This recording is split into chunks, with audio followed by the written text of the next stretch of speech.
Nuestro siguiente servicio será realizado sin público presente. Damos gracias al Señor por la oportunidad que nos da de estar unidos como iglesia, en oración y adoración, aún desde nuestros hogares en la intimidad familiar. Recordemos que la iglesia no es un edificio, somos cada uno de nosotros en quienes mora la presencia del Espíritu Santo. Es nuestra oración que el Señor siga obrando en nuestras vidas en medio de estos tiempos como los que estamos viviendo.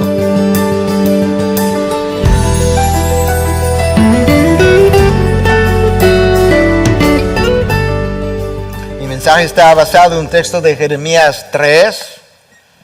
Hay una gran parte que se va a concentrar en los versículos del 12 al 15, pero para llegar al versículo 12 yo tengo un amplio preámbulo que se hace necesario, que está atado a los versículos anteriores y está entonces también relacionado a la pandemia en medio de la cual nosotros nos encontramos.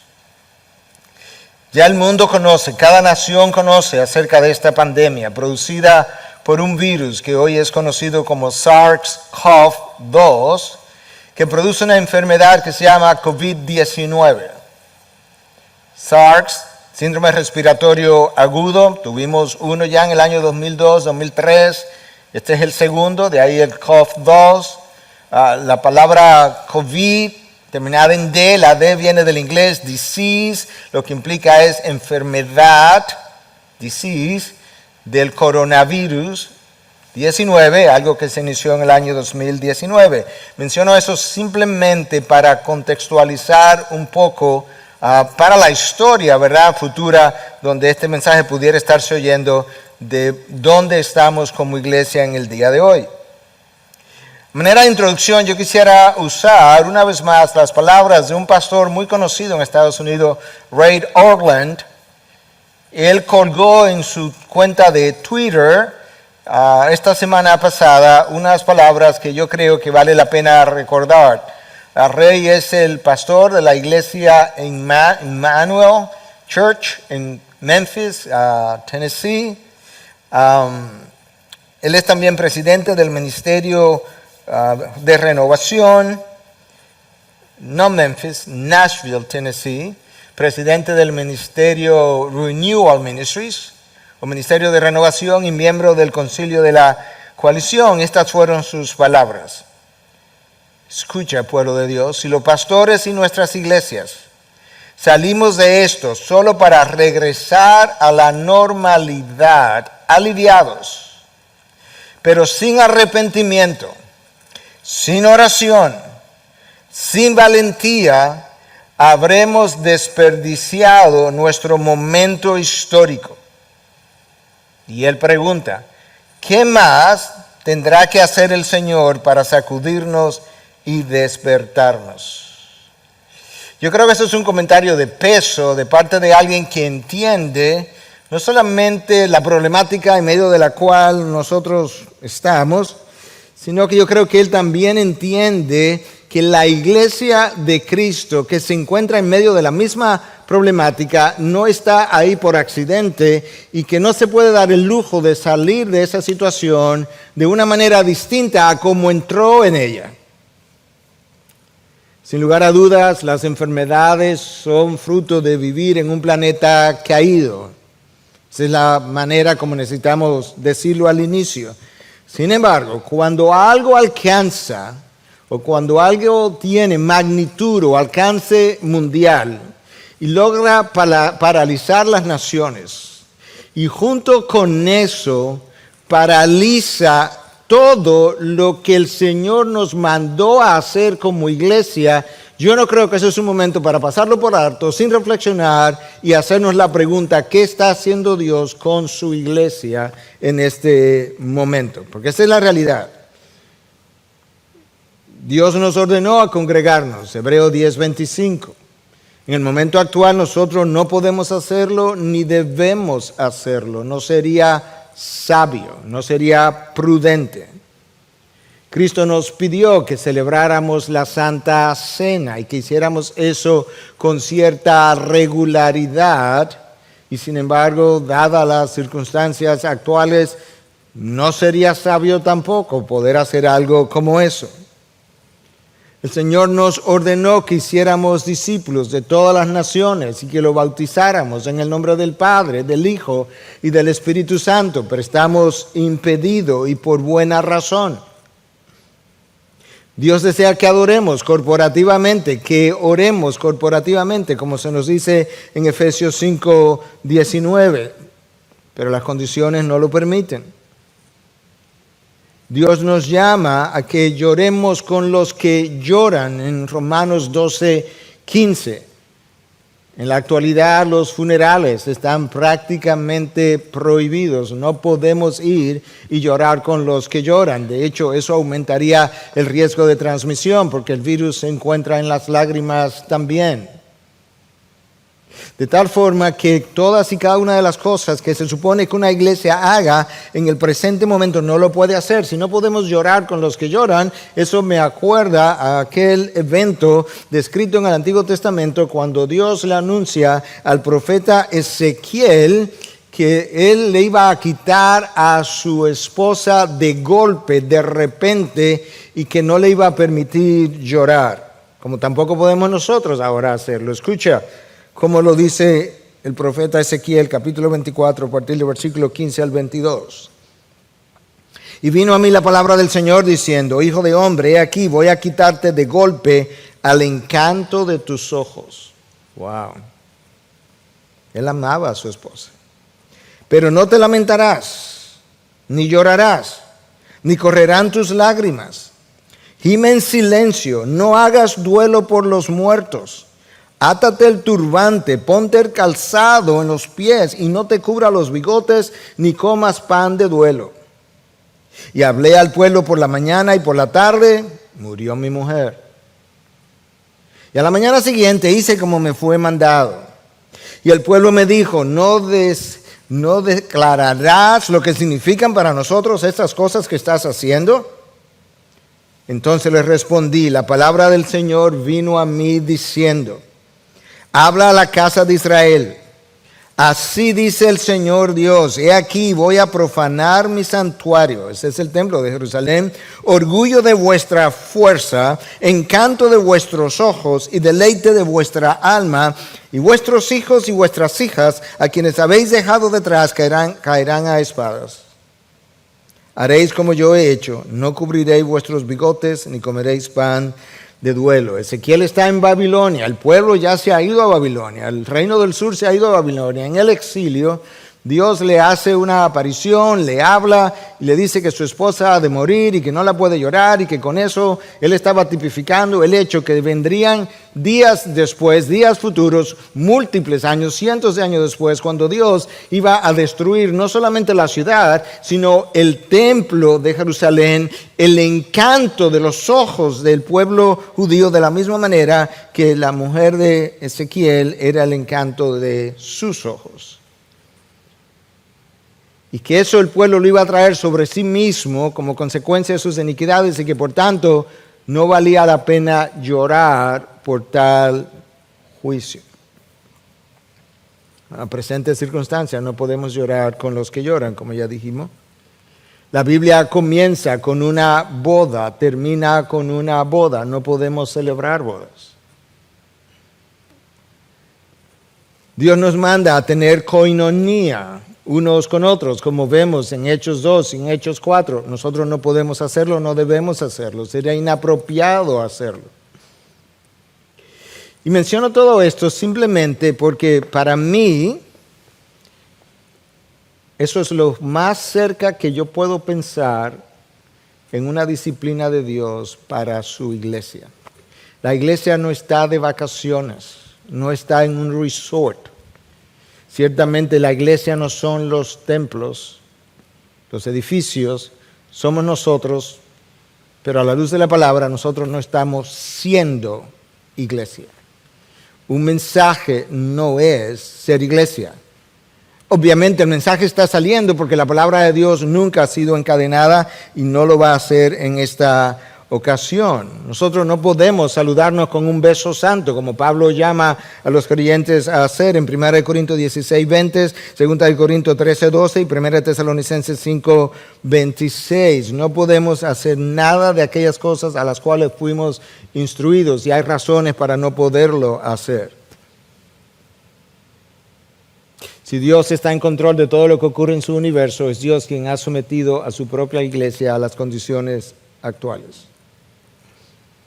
Y mi texto, en un momento dado de la exposición, será Jeremías 3, versículos 12 al 15, pero como mencioné, yo voy a tener que hacer uso de gran parte del capítulo 3 para que puedas entender de qué es que se está hablando. Y la idea es poder hablar de la necesidad que el pueblo de Dios tiene de entender que necesita enmendar sus caminos antes que sea muy tarde, de manera que no tengamos que decir, como se dice en inglés, too little, too late. Muy poco, muy tarde. A veces lo que el Hijo de Dios quiere es un arrepentimiento parcial que le permita seguir su estilo de vida algo modificado, pero no radicalmente cambiado, y al mismo tiempo poder tener las bendiciones de Dios. Yo no puedo dejar de mencionarte, de compartir contigo mi carga por el pueblo de Dios en las circunstancias actuales y principalmente por el liderazgo del pueblo de Dios, porque como va a la cabeza siempre irá el resto del cuerpo. La condición del pueblo de Dios en el día de hoy, si la verdad es conocida, es muy similar a la condición del pueblo de Dios en el Antiguo Testamento. Y para situarnos en el contexto del texto de Jeremías 3, yo necesito hacer un poco de historia. David fue coronado como rey. David gobernó 40 años y murió. Subió a la corona su hijo Salomón. Gobernó 40 años y murió. A la muerte de Salomón, el reino se dividió en dos. Un reino del norte formado por 10 tribus, conocido como Israel o Efraín, que era el nombre de la tribu más grande. Y el reino del sur, constituido por 2 tribus, Judá y Benjamín, y llamado Judá por ser también la tribu mayor de las 2. Recuerda eso, el reino del norte, 10 tribus, reino del sur, 2 tribus, el norte es Israel, Judá es el reino del sur. Dios le advirtió a Judá en el sur que prestara atención a lo que le había pasado a su hermana en el norte, porque de lo contrario, aquello que le había ocurrido a su hermana sería la misma suerte que ellos tendrían. Su hermana fue enviada al exilio por el imperio asiria, se los llevó cautivos, no el 100% de los habitantes, pero una gran parte como esclavos. Judá no hizo caso y Judá fue enviada al exilio 150 años después a Babilonia, precisamente porque no prestó atención a la advertencia del Señor y copió la misma idolatría y la misma inmoralidad sexual de su hermana del norte. ¿Cuál fue el pecado principal de ambos reinos? La idolatría, la inmoralidad sexual. Dios llamó a la idolatría de los judíos adulterio, ya que él era su esposo. Recordemos eso para que podamos entender más tarde el texto.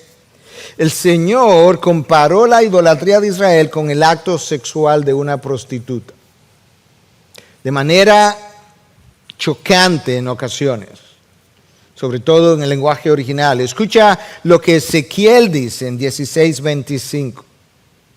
Ezequiel ya está en el exilio, ya Judá, el reino del sur, se ha ido al exilio, pero Dios le está hablando todavía para que entienda por qué que está en el exilio y qué fue lo que Judá hizo antes de que él la enviara a Babilonia. Escucha lo que él dice en 16:25. No hubo esquina donde no te exhibieras para prostituirte.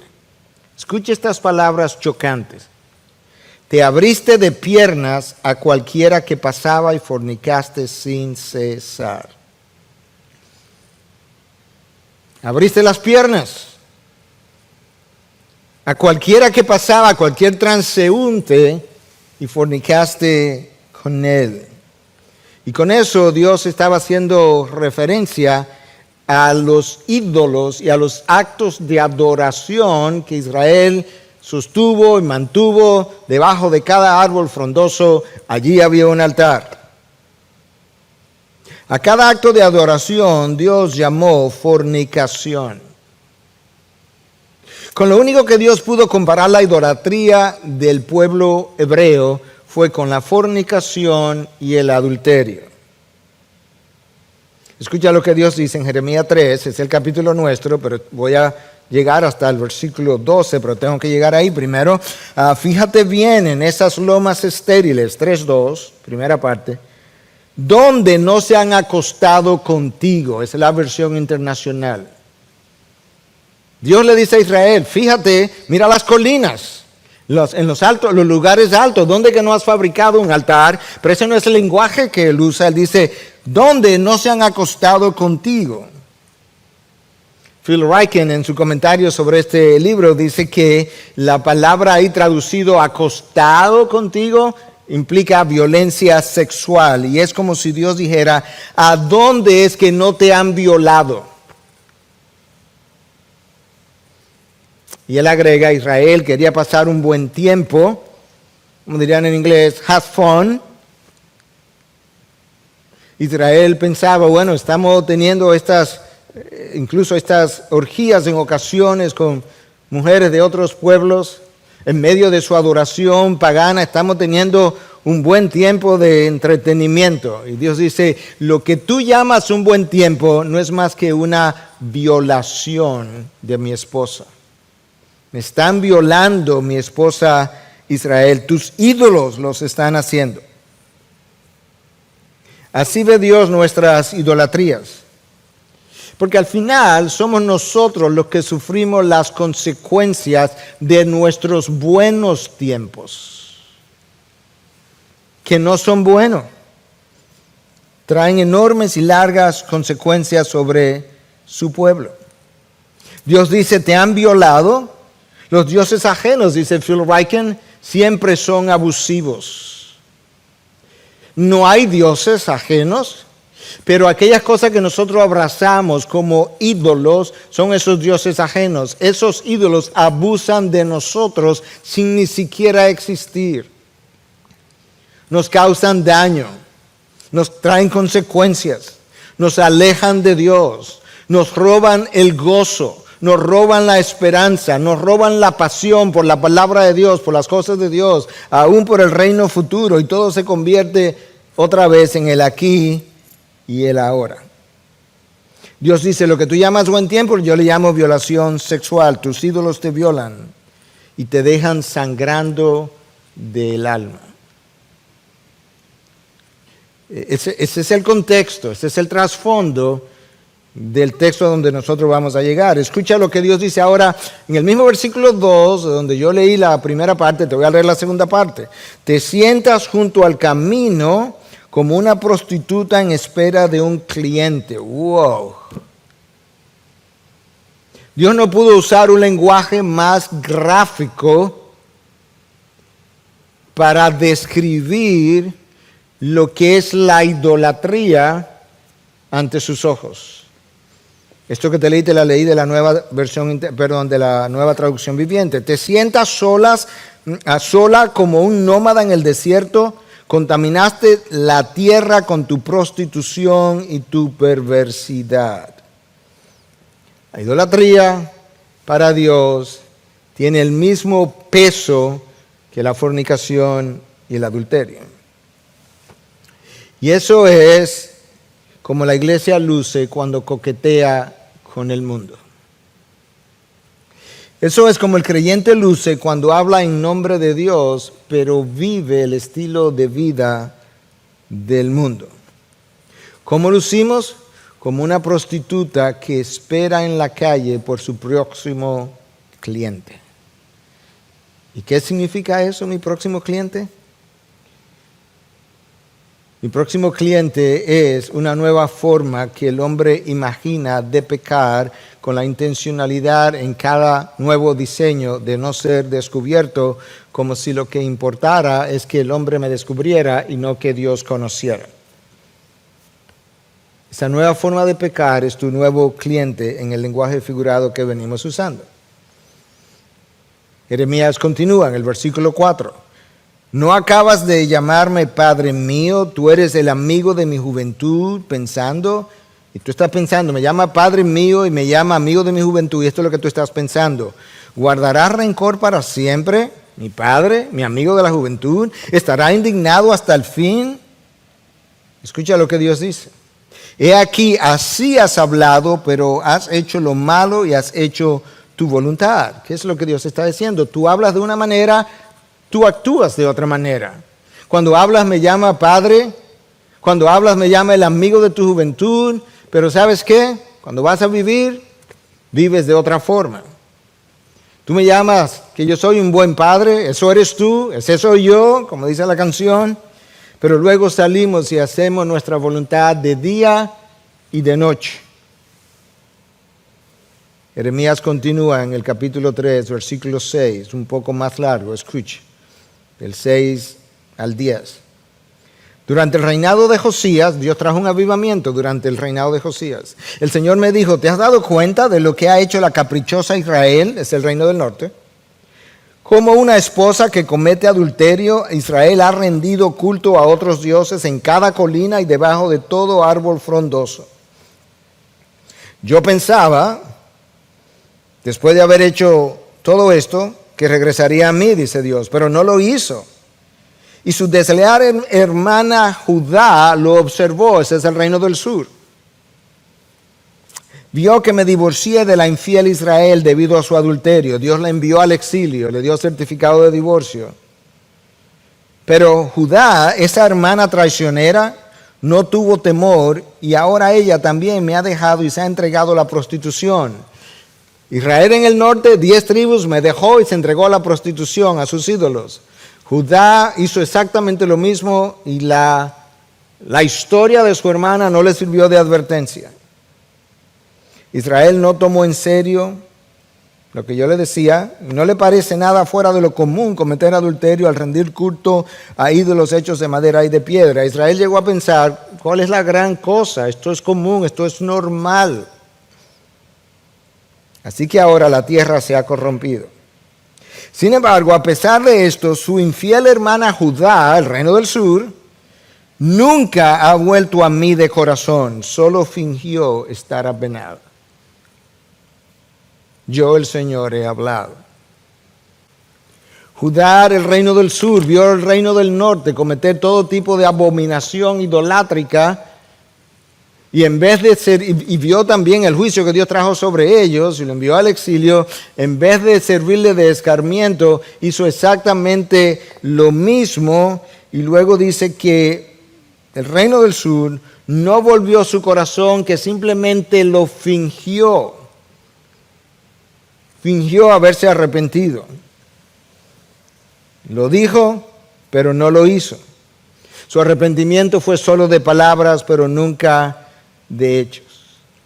Y eso es como el cristiano que peca, que va donde Dios y le pide perdón y se arrepiente. Y al otro día, a los 2 días, a la semana siguiente, él está haciendo exactamente la misma cosa. Él habla de una manera, él vive de otra manera. En el Nuevo Testamento se nos dice que hay 2 formas de arrepentimiento. Yo tengo que estar consciente de esas 2 formas porque es posible que tú hayamos practicado una de ellas en ocasiones y la otra en otras ocasiones, o quizás la mayoría de las veces de un tipo y no del otro. Pero el apóstol Pablo dice que hay una forma de arrepentirse que es real y una falsa. Que hay una forma de arrepentirse que es conforme a Dios y una forma de arrepentirse que es conforme al mundo. Y eso aparece en la segunda carta a los Corintios, capítulo 7, versículo 8 al 11, leyendo de la Nueva Traducción Viviente. No lamento haberles enviado esta carta tan severa. Pablo los confrontó, le envió una carta severa, le mostró su pecado y dice, yo no lo lamento.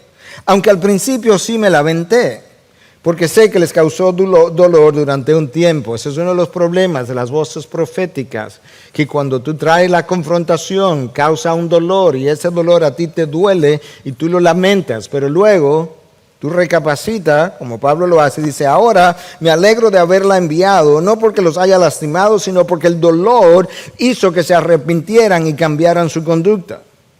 Fue la clase de tristeza que Dios quiere que su pueblo tenga, de modo que no les hicimos daño de ninguna manera. Pues la clase de tristeza que Dios desea que suframos nos aleja del pecado y trae como resultado salvación. No hay que lamentarse por esa clase de tristeza. Pero, aquí viene la segunda forma de arrepentimiento, pero la tristeza del mundo a la cual le falta arrepentimiento resulta en muerte espiritual. Tan solo miren lo que produjo en ustedes esta tristeza que proviene de Dios. ¿Qué fue lo que produjo? Tal fervor, tal ansiedad por limpiar su nombre, tal indignación, tal preocupación, tal deseo de verme, tal celo y tal disposición para castigar lo malo. Ustedes demostraron haber hecho todo lo necesario para corregir la situación. Eso es exactamente lo que la iglesia necesita hacer hoy. Necesita hacer todo lo necesario para corregir sus diferentes situaciones. De manera que la iglesia tiene que pasar por un periodo como de mourning, de luto. En gran forma, quizás no lo diseñamos así tan a propósito, pero en gran forma el mood, el ánimo de la adoración un tanto baja, el ánimo de lo que estamos haciendo, esto a oscuras, representa por lo menos parte de la tristeza que mi corazón siente por el estado en que la iglesia de hoy se encuentra. Tanto el reino del norte de Israel como el reino del sur, llamado Judá, se apartaron de Dios y abandonaron la fuente de agua viva y cavaron cisternas agrietadas que no retienen agua. Una vez más, yo voy a citar a Philip Ryken, porque yo creo, para mí es el mejor comentario en términos académicos y pastorales que yo he podido leer acerca de este profeta. Y él dice lo siguiente, que cuando Israel abandonó la fuente de agua viva y cavó cisternas que no retienen agua, fue como abandonar las aguas frescas de un manantial e ir a beber de una cloaca. Wow. El reino del sur nunca aprendió la lección al ver el exilio del reino del norte. Y entonces en el versículo 8 de Jeremías 3, Dios dice, le di certificado de divorcio. La iglesia de hoy es el pueblo de Dios. Es conocida como la novia de Cristo. Pero esa novia tiene muchos amantes. Muchos amantes. Nosotros no fabricamos los ídolos de oro y de madera y no nos vamos debajo de un árbol frondoso a construir un altar para colocarlo allí porque somos mucho más sofisticados que eso. Pero nosotros construimos nuestros propios ídolos y tenemos nuestros propios altares. Ídolos de orgullo, de nombre, de posición, de dinero, de diversión o entretenimiento, de inmoralidad sexual. Tomamos esos ídolos y lo colocamos en el altar del corazón. Y mientras vivimos de esa manera, esto es lo triste, condenamos al mundo por hacer las mismas cosas que el mundo, que nosotros hacemos. Condenamos al mundo por hacer las mismas cosas que nosotros hacemos. Uno de los mayores problemas que Pablo tenía con el judío era justamente lo que yo acabo de decir. En Romanos 2:1, escucha lo que dice. Por lo cual no tiene excusa, oh hombre, quien quiera que seas tú que juzgas, pues al juzgar a otro, a ti mismo te condenas, porque tú juzgas las mismas cosas que practicas. Porque tú juzgas y practicas las mismas cosas. Ese es el lenguaje del Nuevo Testamento. Si Jeremías viviera en un tiempo como este, yo estoy seguro que lo primero que él haría es brindarle un espejo a la iglesia y pedirle que antes de mirar para el mundo, vieran el espejo como ella luce en el día de hoy. Es por ahí donde Jeremías comenzaría. Es por ahí por donde Pedro comienza. Escucha, primera carta de Pedro, porque es tiempo de que el juicio comience por la casa de Dios. Que comience, hay tiempo ya de que cierto juicio comience, pero no por la sociedad que está allá afuera, sino por la casa de Dios. Y si comienza por nosotros primero, ¿cuál será el fin de los que no obedecen al Evangelio de Dios? Tú sabes que las edificaciones de las iglesias han sido cerradas por buen motivo en nuestros días. Pero esos no son los únicos templos que han sido cerrados. Dios ha cerrado múltiples otros templos.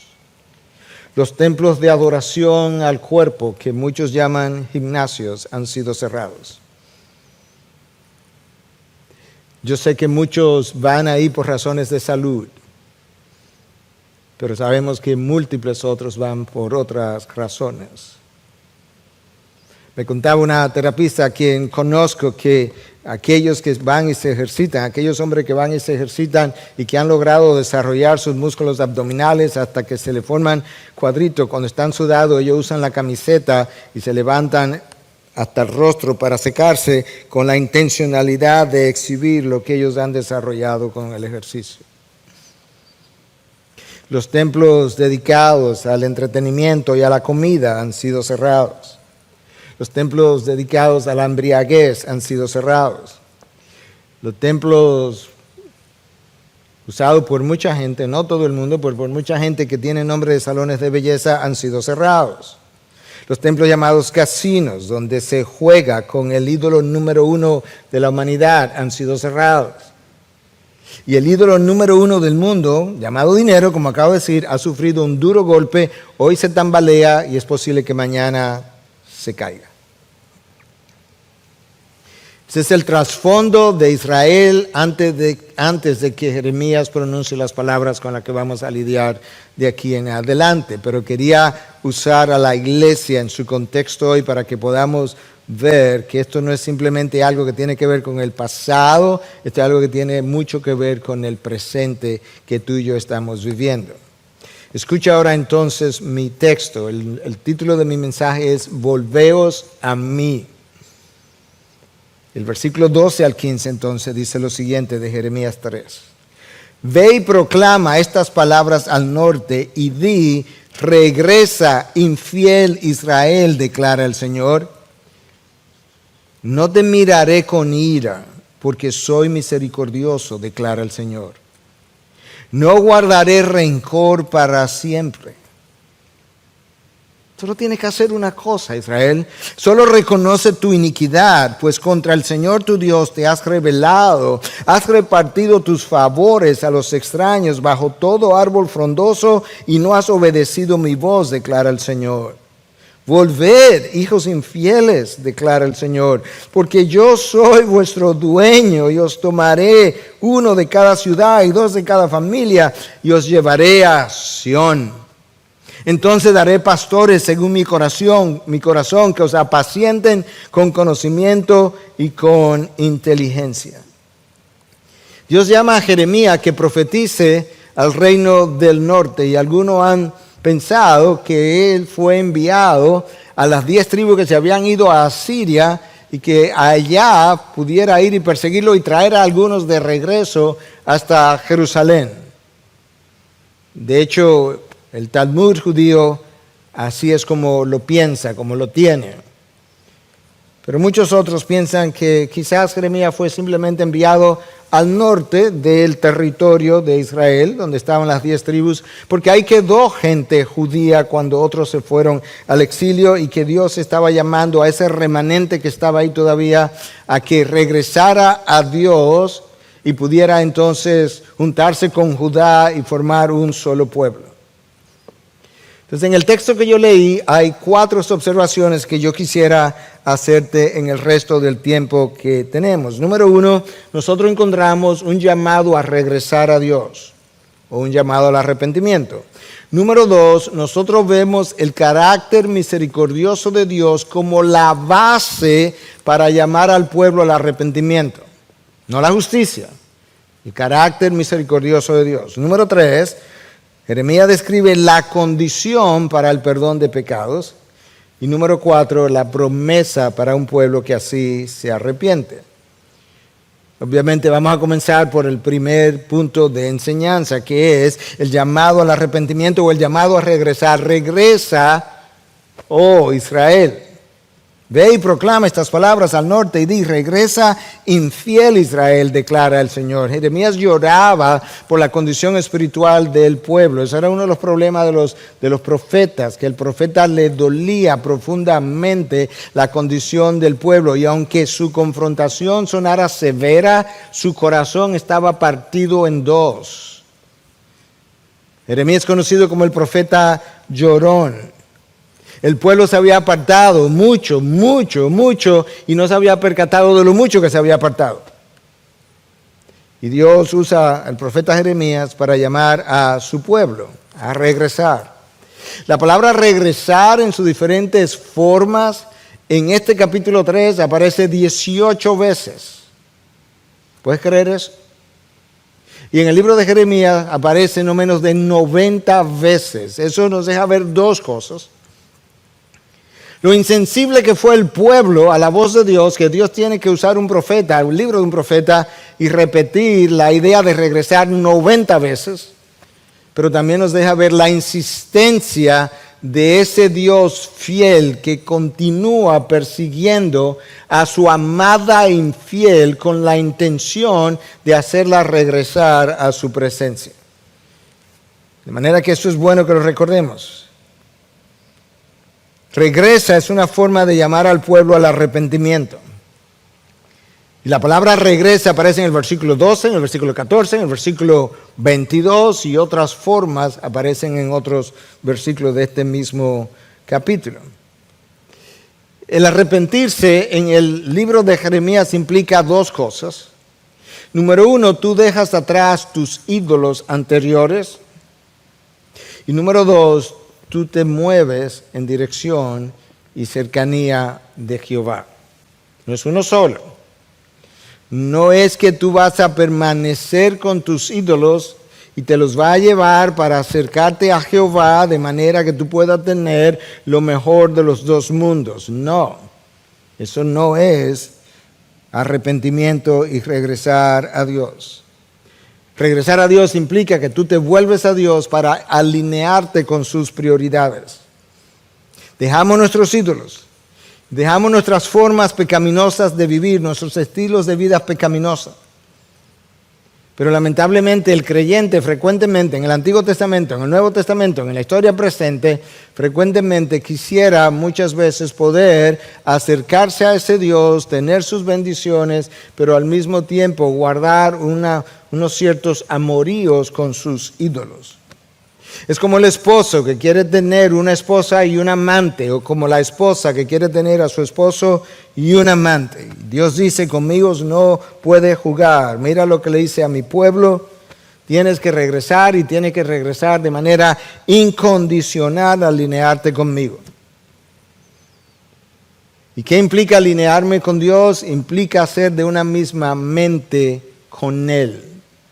Implica amar lo que Él ama, implica odiar lo que Él odia, implica medir todo en este mundo por el estándar de la palabra, implica que yo estoy de acuerdo todo el tiempo con el veredicto de Dios. Lo que Dios llama malo es malo, lo que llama bueno es bueno, lo que Él llama profano es profano, no importa lo simplista que sea, lo que Él llama sagrado es sagrado, no importa si yo lo entiendo o no. Esa es la idea de J.C. Riley en su libro sobre santificación. Dios dice: regresa en Jeremías. En el Nuevo Testamento Dios dice: arrepiéntete. Es la misma cosa. Juan Calvino decía que el arrepentimiento, recuerda que arrepentimiento y volver o regresar lo estamos tratando como la misma cosa. Entonces esto es lo que Juan Calvino dice: el arrepentimiento es un volver a Dios que resulta de un corazón que le teme, no a su justicia, sino que le ama y le reverencia, que consiste en la mortificación de la carne y del viejo hombre y en la vivificación del espíritu.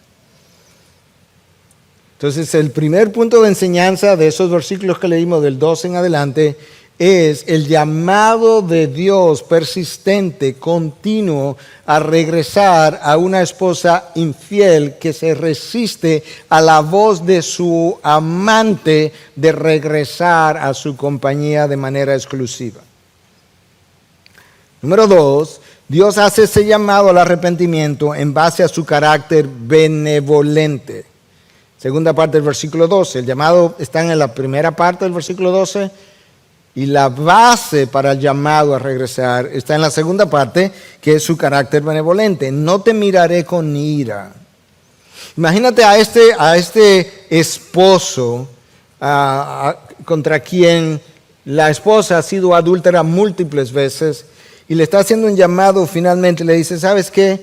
Si regresa no te voy a ver con ira porque yo soy misericordioso. Yo disfruto más traerte por misericordia y darte misericordia que castigarte en juicio. Declara el Señor, no guardaré rencor para siempre.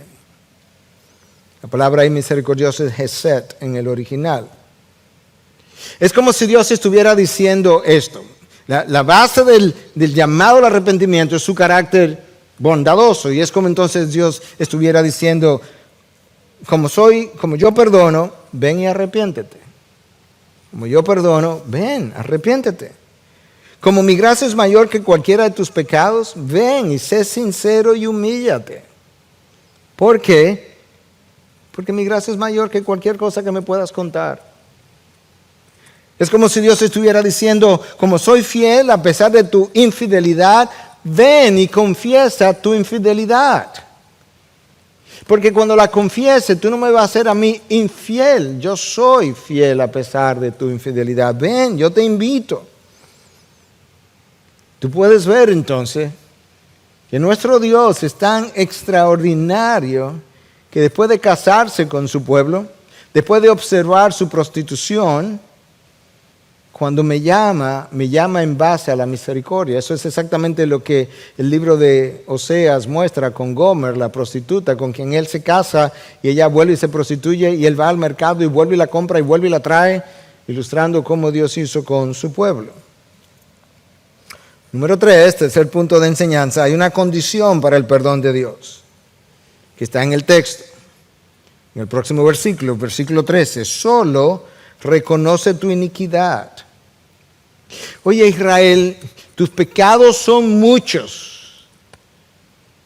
Yo pudiera tener múltiples requisitos para yo perdonarte porque tú has hecho atrocidades. Debajo de cada árbol frondoso abriste tus piernas a cada transeúnte.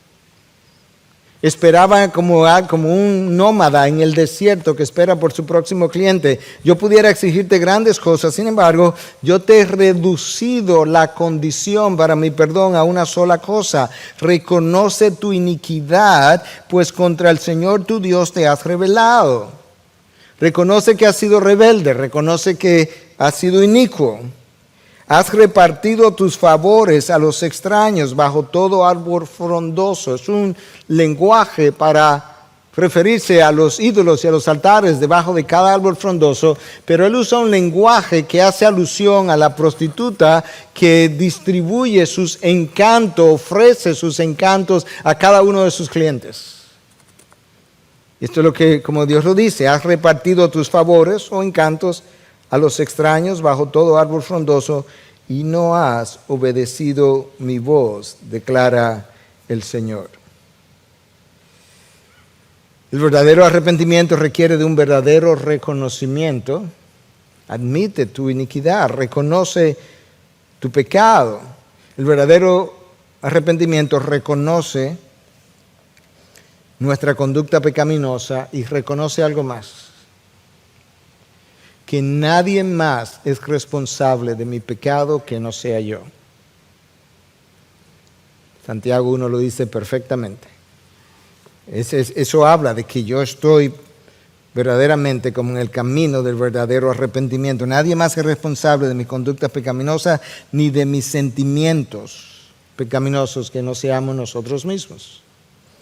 Cuando admitimos nuestra iniquidad, Dios le está llamando, ven y reconoce tu iniquidad. ¿Qué es lo que ocurre? Esto es lo que ocurre. Nosotros dejamos de justificar nuestro pecado. Nosotros dejamos de ocultar nuestro pecado, porque nosotros entendemos que de quien yo necesitaría ocultarlo es de Dios y no puedo ocultarlo de Él. ¿Para qué ocultarlo de los hombres? Nosotros dejamos de minimizar nuestro pecado. Nosotros dejamos de negar nuestros pecados al ser confrontados. Nosotros dejamos de culpar a otros como la causa de mi situación.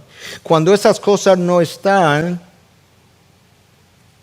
esa ausencia de esas cosas militan en contra de mi verdadero arrepentimiento. Y Dios está llamando al pueblo de Israel, está llamando a su iglesia en el día de hoy a que verdaderamente regrese, pero que regrese bien, que regrese como debe regresar, con admisión de culpa completa, absoluta, con transparencia. Él lo conoce todo, Él lo sabe todo.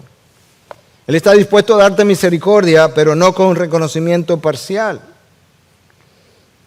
Cuando mi reconocimiento es parcial, frecuentemente, o cuando mi arrepentimiento es parcial, frecuentemente lo que hacemos es que calculamos del 1 al 10 mi pecado, pero si yo confieso hasta el 5, yo creo que yo probablemente pueda quedar bien parado frente a los hombres, limpio mi figura, confieso algo y ya estoy bien. Y Dios dice, no, me falta del 6 al 10. Hemos oído aquí confesiones profundas que nos chocan a veces de lo abierto que han sido. Y cada vez que yo escucho cosas así, yo me digo, ahí hay un hombre, una mujer o un joven, porque a veces han sido jóvenes, que está teniendo un arrepentimiento verdadero. La palabra arrepentimiento en el hebreo tiene varios vocablos distintos, pero uno de ellos es shob, que implica devolverte en U. Pudiera implicar, la misma palabra pudiera implicar que estaba con Dios y me devolví en U y apostaté. Pudiera significar eso también. Pero en el contexto de Jeremías es que deje los ídolos, que deje el camino por donde iba transitando y me devuelva en U, en sentido contrario, para encontrarme con Dios. Es la palabra metanoia en el griego del Nuevo Testamento, que implica un cambio de mente. Es un cambio interno que entonces induce un cambio externo, porque si cambio de mente, cambio de forma de pensar. Si cambio de forma de pensar, cambio de forma de vivir. De manera que el cambio de mente se traduce en un cambio en mi estilo de vida, en mis hábitos pecaminosos y un cambio de comportamiento. Pero hay otra palabra en el hebreo que está relacionada al arrepentimiento, y es una palabra que implica dolor. Me duele no las consecuencias que estoy viviendo por mi pecado, eso pudiera dolerme, pero lo primero que me duele es que yo le haya hecho esto a aquel que fue a la cruz y derramó sangre por mi pecado, que me limpió de los mismos pecados que luego yo volví a cometer, y eso ahora me duele, me pesa. Me devuelvo en U, me devuelvo con un sentido de dolor, y el sentido de dolor es tan tal que no quisiera volver a hacer las mismas cosas. Los teólogos de la Edad Media nos ayudaron un poco a entender esto mejor. Ellos desarrollaron dos ideas respecto al arrepentimiento. Ellos hablaban de arrepentimiento por attrition y arrepentimiento por contrition. Entonces el arrepentimiento por attrition está motivado más bien por miedo a las consecuencias. Realmente no me duele tanto que ofendí a Dios.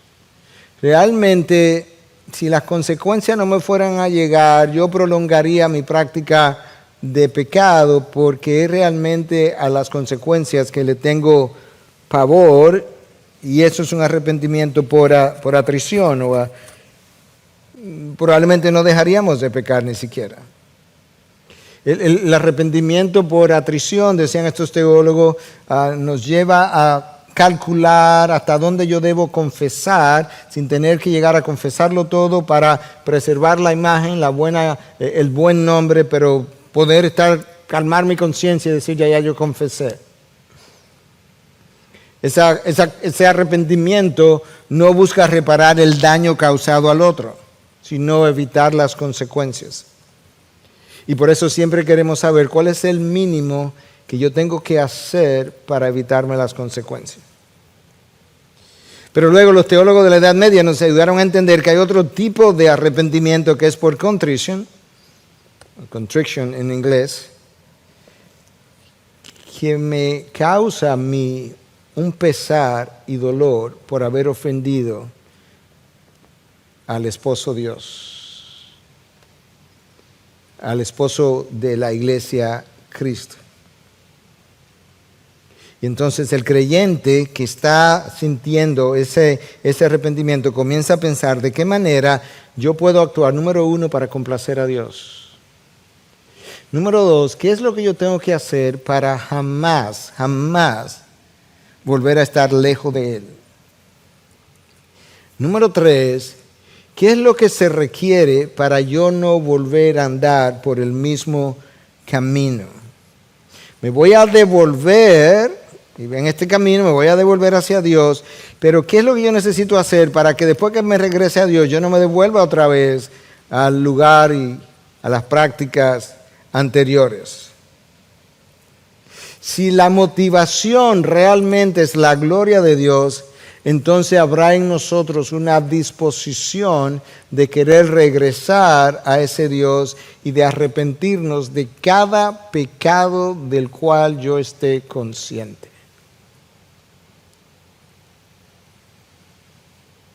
En la madrugada, esta mañana, yo oraba y volví a arrepentirme y trataba de hacer conciencia de mis pecados, de manera que yo pudiera poner en práctica esto que hoy yo estoy predicando. Eso nos da una idea de cuál de esos dos arrepentimientos es más grato al Señor. La persona verdaderamente arrepentida está pensando continuamente en formas, en barreras, en límites que le impidan volver a regresar de donde cayó. Cuando después de nosotros pecar, seguimos flirteando con el mundo y andando por el mismo camino, primero estaba mostrando que el arrepentimiento no fue genuino, y número 2, estaba mostrando que realmente mi dolor por haber transgredido la ley de Dios, el corazón de Dios, mi pacto con Dios, no fue tal. Finalmente, hay una promesa para el pueblo arrepentido en el texto que yo leí. Escucha, versículo 14, volved, hijos infieles. Versículo 12, volved. Versículo 14, volved. Versículo 22, volved. Volved, hijos infieles, declara el Señor, porque yo soy vuestro dueño. Aquí está la promesa, y os tomaré 1 de cada ciudad y 2 de cada familia, y os llevaré a Sión. Entonces os daré pastores según mi corazón, que os apacienten con conocimiento y con inteligencia. Jeremías insiste en la necesidad de que los hijos de Dios se vuelvan a Él. Volved. Versículo 12, 14, 22. A lo largo de la narración de los profetas en el Antiguo Testamento hay 2 características que sobresalen en relación a la relación, valga la redundancia, de Dios con su pueblo. El pueblo es frecuentemente descrito como la esposa infiel y Dios es descrito como el esposo fiel. En el versículo 14 ellos son llamados hijos infieles. Y luego él dice, volver a mí porque yo soy tu dueño. Yo te compré, yo te encontré cuando no valías nada. Y lamentablemente la infidelidad de Israel no hizo, o afortunadamente, mejor dicho, la infidelidad de Israel no hizo que Dios se volviera infiel. Ellos se olvidaron de Él como esposo, se olvidaron de Él como padre, y sin embargo Dios nunca se olvidó de ellos como hijos. Es como Pablo le dice a Timoteo en su segunda carta, cuando le dice, si nosotros somos infieles, Él permanece fiel. Yo no puedo, dice Dios, hacer una promesa y no llevar a cabo mi promesa. Yo no me puedo negar a mí mismo. Eso es como Pablo lo dice. Si nosotros somos infieles, Él permanece fiel, pues no puede negarse a sí mismo, no puede echarse para atrás en sus promesas. Del versículo 15 hasta el final del capítulo, que no voy a cubrir todo eso obviamente, el lenguaje de juicio del profeta Jeremías da la vuelta y se convierte en un lenguaje de promesa en base a un llamado que Dios le está haciendo al pueblo a regresar. Y entonces eso es algo que está todavía por verse, que pertenece al reino milenial, para aquellos de nosotros que creemos que habrá un milenio donde Dios juntará gente del reino del norte, del reino del sur, e incluso con gentiles. Escucha cómo Dios lo dice al final del versículo 14 y el 15. Os tomaré uno de cada ciudad y de cada familia y os llevaré a Sión. ¿Quiénes son esos? El pueblo hebreo, el remanente, que es Sión, Jerusalén. Entonces os daré pastores según mi corazón. Eso no ha llegado. Que os apacienten con conocimiento y con inteligencia. Dios procura traer a Israel, hacerla multiplicar, hacerla crecer. Y va a llegar el momento incluso hacia el reino milenial donde Él estará en medio de ellos, junto con lo que es el pueblo gentil, que constituye ahora todo un solo pueblo. Y de repente ahora el texto nos va a decir que aquel famoso símbolo que ellos reverenciaban tanto, el arca del pacto, ellos ni se van a acordar del arca del pacto, porque el arca del pacto no era más que un símbolo de la presencia de Dios, pero en ese nuevo reino Él será con ellos en su presencia plena. Y escucha entonces cómo Él le dice esto a ellos en el versículo 16. Sucederá que en aquellos días, cuando os multipliquéis y crezcáis en la tierra, declara el Señor, no se dirá más arca del pacto del Señor. No les vendrá a la mente, ni la recordarán, ni la echarán de menos, ni será hecha de nuevo. No, ¿para qué? Si ya Jehová está entre nosotros. No necesitamos el arca. Tenemos la presencia del Dios que el arca simbolizaba. Y ya los judíos no serán caracterizados como hijos infieles, nunca más. Su corazón habrá sido cambiado por un corazón nuevo y serán fieles seguidores y adoradores de Dios. Escucha, para ir cerrando, como lo dice el versículo 17 y 18. En aquel tiempo llamarán a Jerusalén trono del Señor. Y todas las naciones acudirán a ella, a Jerusalén, a causa del nombre del Señor. Eso no ha ocurrido. Y no andarán más tras la terquedad de su malvado corazón. Claro que no, ya Dios le cambió el corazón. En aquellos días andará la casa de Judá con la casa de Israel, el reino del norte, el reino del sur, los voy a juntar. Y vamos a estar en Jerusalén, en el trono de Dios, como le llama el texto. Y vendrán juntas de la tierra del norte a la tierra que di en heredad a vuestros padres. A lo largo de toda la revelación bíblica del Antiguo Testamento, Dios se muestra como el Padre fiel, amoroso, misericordioso, amante de sus hijos, preocupado por su bienestar, y como el Dios que toma la iniciativa para que ellos se arrepientan. Y que cuando Dios le hace el llamado al arrepentimiento, ni siquiera los amenaza, sino que les dice, como dice el texto de hoy, no voy a permanecer airado contra ustedes, mi rencor no estará contra ustedes para siempre. Regresa, pues yo soy un Dios, un Padre, un esposo misericordioso. Y en el Nuevo Testamento, para nosotros somos la iglesia, la figura es un novio y una novia. Cristo es el novio, nosotros la novia. Pero nuevamente, la novia de Cristo ha desarrollado múltiples amantes y ha sido infiel.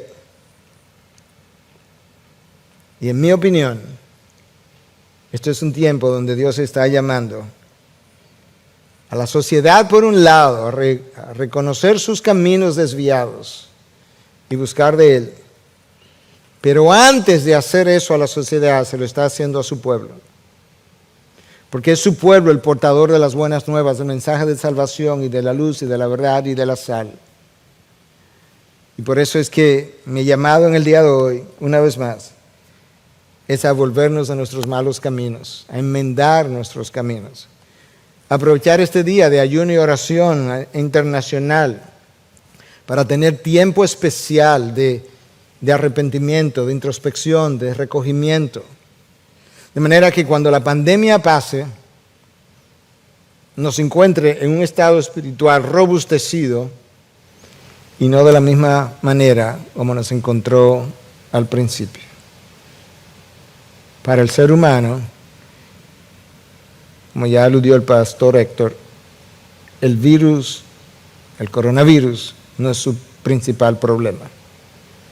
Es el pecado, que no tiene una mortalidad del 1 o 2%, sino del 100%, a menos que encontremos la cura en Cristo Jesús, mi Redentor, sanador y perdonador.